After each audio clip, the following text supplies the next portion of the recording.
Panjang Agung Nabi Besar Muhammad Sallallahu Alaihi Wasallam beserta keluarga dan para sahabat beliau sekalian.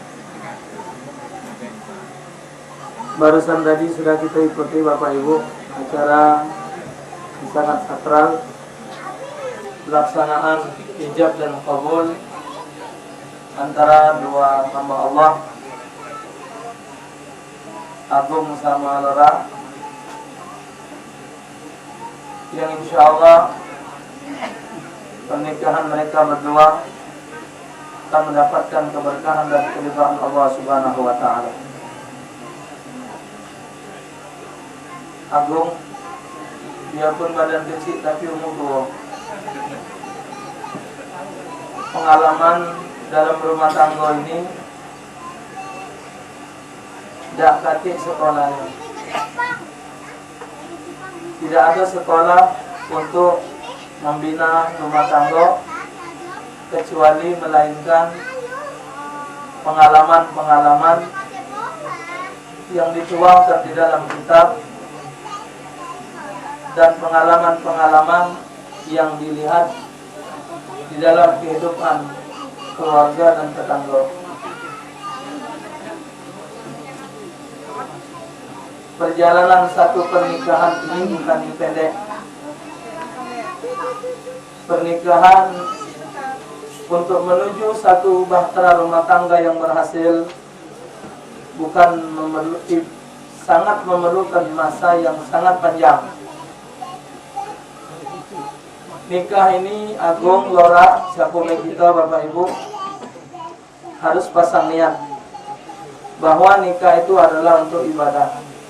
Bukan semata-mata pernikahan itu untuk penyaluran seksual, bukan cuma sekadar dapat pasangan hidup, tapi pernikahan itu adalah tujuan untuk mendapatkan keridhaan Allah. Jadi Agung, apa yang sudah dituntunkan dalam Al-Quran, apa yang sudah dijelaskan di dalam hadis, insya Allah sudah menjadi satu modal yang cukup untuk menjalani bahtera rumah tangga. Dan berdasarkan surah Ar-Rum, pernikahan itu untuk litaskunu ilaiha wa ja'ala bainakum mawaddatan wa rahmah. Jadi pernikahan itu diharapkan untuk mendapatkan ketenangan yang akhirnya menghasilkan cinta, kasih sayang, dan kebahagiaan. Untuk mendapatkan kebahagiaan bukan cuma Lora kepengen nak bahagia, tapi Agung juga untuk berusaha dapat membahagiakan istri. Jadi nyalani rumah tangga ini Agung agak panjang perjalanannya. Kalau lagi pacaran segala gawe bagus galau. Itulah yang diumpamakan di studio 42 tu nah. Ya, cek sama Najib. Lagi pacaran berjalan dituntun, barang berat digawa ke. Tapi setelah menjalani bahtera rumah tangga, ceritanya lain. Maka itu Lora, Agung, ngadepi rumah tangga ini harus siap dengan segala halnya. Maka tadi Agung sudah jawab, aku terima nikahnya. Berarti Agung sudah siap untuk menerima segala risiko. Risiko sebagai seorang suami, risiko menjadi seorang kepala rumah tangga. Apa yang ada akan dijalani, mesti harus siap. Ya, jalani rumah tangga dengan siap, dan siap juga untuk menerima hal-hal yang akan terjadi yang datang dari sifat masing-masing pasangan. Lora belum tahu sifat asli Agung. Agung belum tahu sifat asli Lora. Maka itu kamu ibu bapak yang duduk sebagai orang tua, kalau ada orang lama anak kita nyuk tahu sifat jeleknya tuh. Jangan ditutup-tutupi. Misal anak kita tuh penyungkan, malas nyuk tahu anak aku ni malas. Anak aku ni kurang pacak masak, nyuk tahu diomongkan. Kalau anak kita lanang, nyuk tahu sifat aslinya. Apa yang ada di sifat anak kita tunjuk tahu, supaya mereka dalam rumah tangga tidak terkejut karena sudah tahu sifat aslinya. Ya, nah jadi jalan di rumah tangga. Kalau rumah tangga ini Agung kita umpamakan sawah, untuk mendapatkan hasil yang maksimal dalam menanam padi itu, berarti dia harus memperhatikan tanah, bibit dan pupuknya supaya hasilnya jadi bagus. Itu. Jadi inti dalam rumah tangga Agung, Lora harus saling pemahaman, saling mengerti. Sebab aku ni galak ngurus di radio ni, wong galak nanya, bininya lebih ngelawan dari lakinya. Lakinya keok. Sampai-sampai nyuci baju lakinya. Masak lakinya. Gendong anak lakinya. Gentian be yang penting lakinya itu. Ya? Karena dia ngaso apa? Dia punya sifat ngaso. Kadang-kadang gajinya lebih besar dari lakinya. Karena dia begawe. Ngaku kau je. Aku yang begawe, urusan aku. Nak metu rumah aku juga yang lebih besar gaji. Lantaklah pokok kamu rumah, aku nak metu rumah. Betina yang model macam ini lambat mati teruk. Biar sehebat apapun betina, sebesar apapun gaji betina, tetap betina itu seorang istri dari seorang laki-laki. Agung juga, kita juga bapak sebagai lanang, mesti ada keinginan usaha untuk mendapatkan apa yang kita inginkan dalam rumah tangga. Nyari rezeki, walaupun kita tak kata gawe, sebab di Palembang ini tak kata manusia yang tak kata gawe. Paling tidak gawenya nganggur. Satu rumah ngawak kayu kecil, ada gawe. Tidak baju sewet sempul, ada gawe. Ya? Jadi usaha wong lanang, bapak-bapak tolong dengar. Wong lanang makan dari hasil bininya, yang nyari duit adalah bininya, maka hukumnya haram. Nah, yang nyawab tu laki tak gawe tu. Jangan lantas, bapak. Kemarin ada 2 SMS masuk ke aku, nanyakan mak mana nodok ke posisi dia. Laki dia tidak galak bergawe, tapi nak makan lemak, nak marah pula beranak terus. Apa betina? Jadi hukumnya kalau sampai betina tu mencari rezeki, mencari kehidupan, lakinya melok makan tapi hati bininya tadi mengkel, marah, maka hukumnya haram makan dari hasil bini. Karena bini tidak wajib menanggung jawab suami. Yang wajib bertanggung jawabkan istri dan anak adalah suami, bukan istri. Jadi Agung usaha biar bagaimanapun, berusaha semaksimal mungkin untuk mencari rezeki. Rezeki yang ada pacak-pacak ngaturnya. Hidup ini kalau mengikuti kebutuhan pasti cukup. Tapi kalau hidup mengikuti keinginan siapapun tidak bakal cukup. Pasti kurang terus. Kalau punya baju daster sikok rasanya cukup. Ngumpuk di rumah tu lah, jangan betul-betul. Bahasanya tu. Misal punya baju daster tidur sikok tu lah, ya sudah.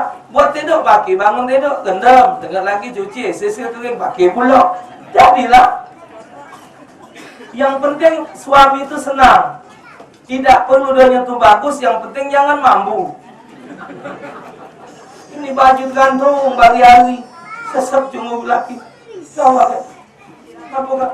Cuci apa dah baju? Cuci bininya, kamu dah salah gebor. Galak payu nak sudah, nanti aja laki. Kata kedak galak, kata kewang, apa? Kata kegalak cuma gue sesep. Ya Allah. Nah, hati anak, lalu anaknya. Ya, nah jadi seorang istri benar, jangan galak banyak ngutuk. Salah satu penyebab tadi rasanya ada yang misi tadi. Jangan panjangin loh jamaah di tuan rumah. Tidak tahu siapa misi itu. Jam berapa? Nah, dikit lagi. Jangan lama gini aja, Pak Yusra. Sampai mana tadi? Kadang betina ngoceng wak. Bu, lanang ni ada ukurannya. Ada masanya, dagangnya 4 kilan dari kepala. Ya? Maka tu ada satu kejadian, sepasang suami istri ribut terus setiap hari, boleh bini tukang ngoceng. Padahal lakinya sudah semaksimal mungkin untuk memberikan apa yang diinginkan istri, tapi boleh bini tukang ngoceh yang selalu ngasuh diriku kurang.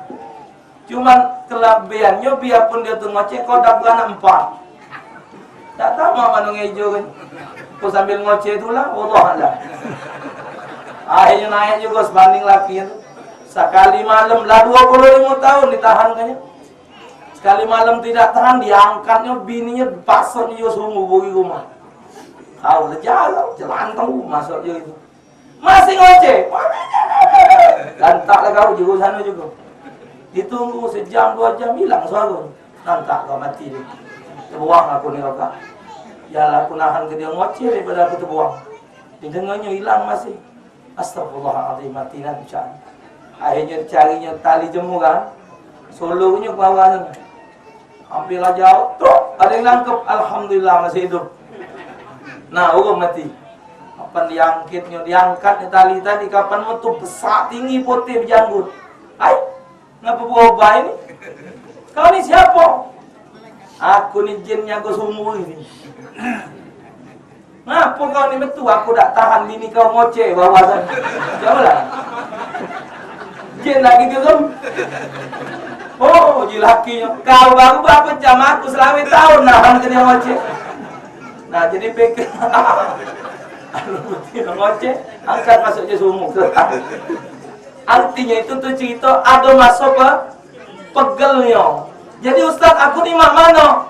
Lakiku ni tidak minta duit ngokok dengan aku, makan dia mencari hidup, rumahku basuh kasalnya tadi. Aku ikhlas, tapi dengan perbuatan dia kasar, mencaci maki aku karena dia ngasok. Macam mana yang nyai duit aku tidak tahan. Mak mana caranya? Ya caranya yang dibaca tadi lah. Perjanjian tadi kan?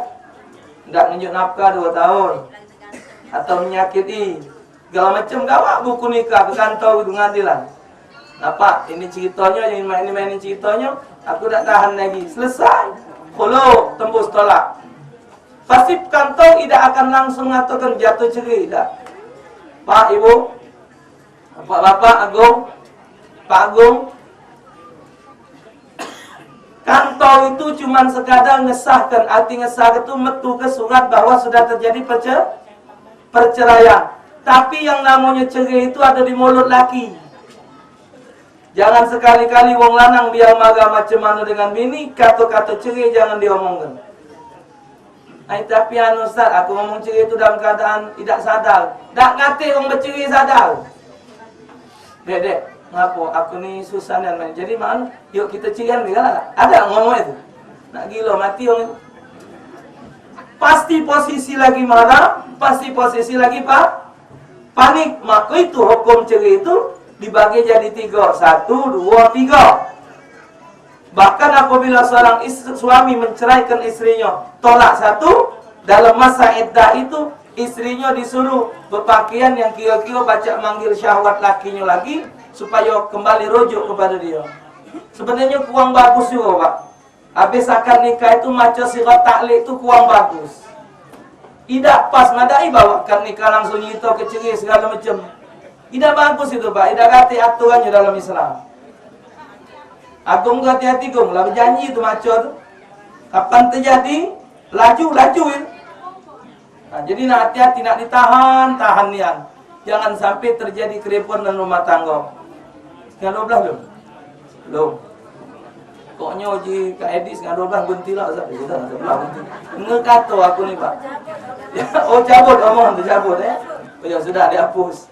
Jadi kemudian itu, jadi harus untuk mendapatkan itu pemahaman. Kedua, untuk mendapatkan kebahagiaan rumah tangga, pasti dalam rumah tangga itu ada kebutuhan yang akan dipenuhi. Nah, sama dengan membayar, ya usahanya rezeki. Jangan ambil popo mama, ya. Itu sudah tuh kamu juga betina tunjuk tahu. Aku nak ngomong dengan biniku. Pokemon ini.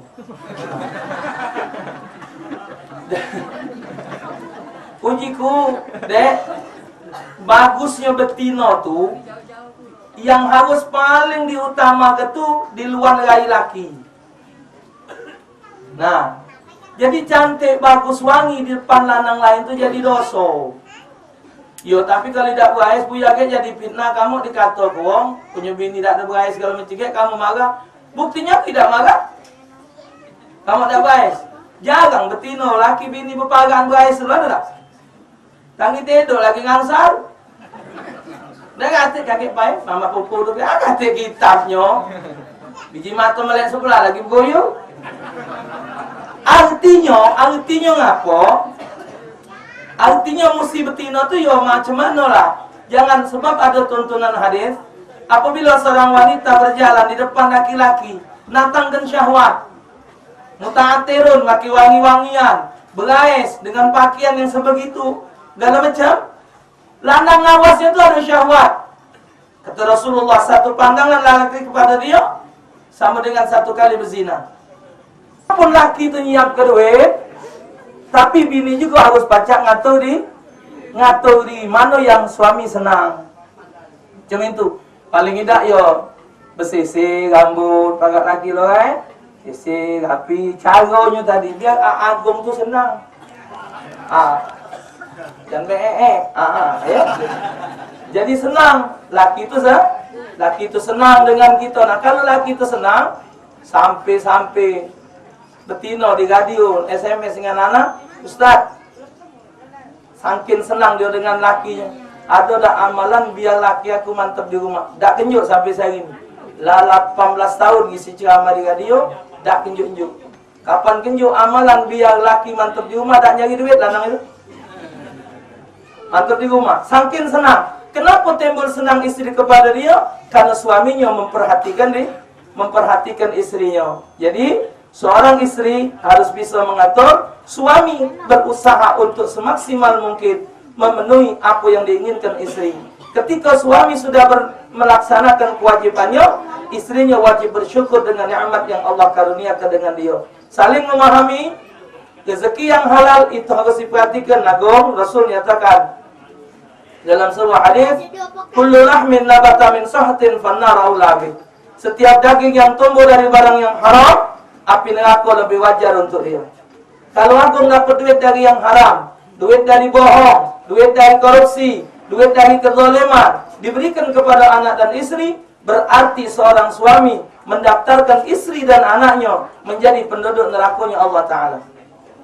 Jangan sampai menoleh kepada yang haram, walaupun pecahnya bagus, pecahnya besar, tapi kalau itu haram jangan dipagai. Kenapa? Karena bahaya. Setiap tetes berarti tumbuh badan dirinya, darah, kulit, seluruh yang ada tumbuh dari yang haram. Yang haram ini harus diproses di dalam nerakanya Allah Ta'ala. Oleh karena itu, jalani kehidupan rumah tangga saling memahami rezeki dari yang halal. Terakhir, mestinya yang paling utama adalah taat pada Allah dan Rasul. Agung jadi imam ya, salat. Bapak-bapak, kalau kita jadi imam tu yang penting imam bacaan bagus. Aku ni banyak ngurusi wong ni, SMS wong nanyo. Rupanya betina ni gong, kepengen yang lakinya tu jadi imam. Benar tak gue? Pengen ya no, suami istri tu laki jadi imam, bini jadi makmum. Idak bini wong, idak janda.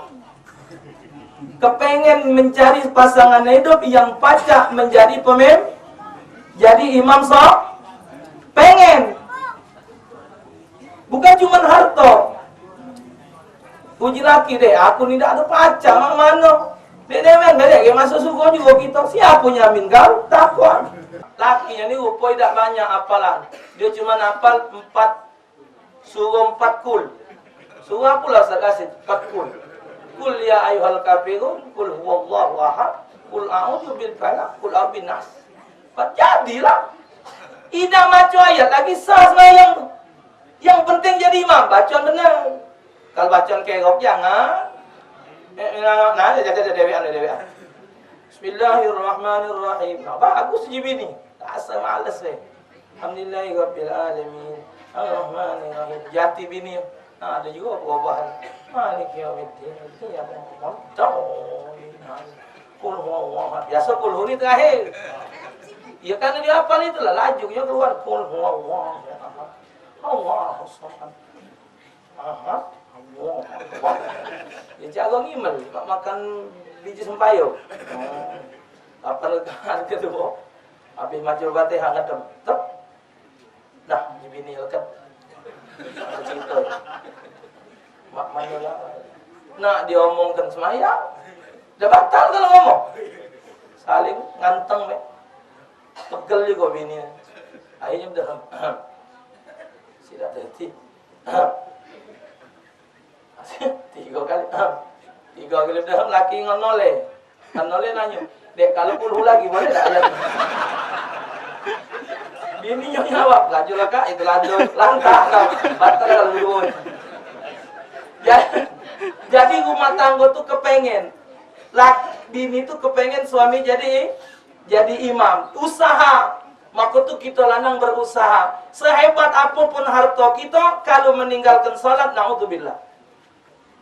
Zayyinu buyutakum bis salat. Hiasi rumah kamu dengan salat. Ja'al mar'ailan ila Nabi Allah Musa alaihissalam. Seorang wanita datang kepada Nabi Musa alaihissalam, ngawakkan masalah dia. Dia ngomong, "Ya Nabi Allah, aku nak taubat. Dosa apa kau? Aku berzina. Sampai hamil. Anak tu lahir, aku bunuh." Jadi Nabi Musa kena berlari tak dari rumah. Berlari ke sana. Anak banyak dosa kau. Dah bonting berzina, bunuh pula. Malam. Akhirnya begitu wanita tu keluar dengan nangis, Jibril turun. "Oi Musa, lah kesangarnya. Uang tu nak taubat, minta ampun. Ngapa kau nak memutuskan macam itu? Bukankah Allah Maha Pengampun? Bukankah kau tidak tahu ya Musa, ada yang lebih jahat dari zina dan membunuh?" Apa itu Jibril? Orang yang berani meninggalkan salat wajib dengan sengaja. Satu waktu saja meninggalkan salat wajib dengan sengaja, lebih hina, lebih jahat dosanya dari berzina dan membunuh. Akhirnya Nabi Musa nangis minta ampun sama Allah, dipanggillah betina tadi. Jadi jangan berani-berani meninggalkan salat wajib serepot apapun harus diperhatikan. Semoga Agung dengan istrinya berjalan bahagia menuju kepada jalan menuju kebahagiaan sehingga sampai kepada syurganya Allah Subhanahu wa taala, mendapatkan zuriat keturunan orang-orang saleh dan salihat, jauh daripada fitnah kehidupan dunia, dan insyaallah dua keluarga ini Allah jadikan satu keluarga yang dapat menjadi keluarga yang memang benar-benar sakinah, mawaddah warahmah. Lebih dan kurang semoga maaf pada Allah taala semanapun. Hadanallahu wa iyyakum ajmain wallahu a'lam bishawab. Bismillahirrahmanirrahim. Alhamdulillahirabbil alamin. Allahumma shalli ala sayyidina Muhammad wa ala ali sayyidina Muhammad. Allahumma barik lana wa lahumma, Allahumma barik lana wa lahumma, Allahumma barik lana wa lahumma waj'alhuma min ibadik as-salil muflihin wa jannibna al-fawahish ma dhahara minha ma batan. Allahumma barik lana fi asma'ina wa absarina wa qulubina wa azwajina wa dhurriyyatina muttaqina imama. Rabbana ighfir lana dhunubana wa liwalidina ya ghafur. Wa sallallahu ala sayyidina Muhammad wa ala alihi wa sahbihi wa sallam. Walhamdulillahirabbil alamin. Assalamualaikum.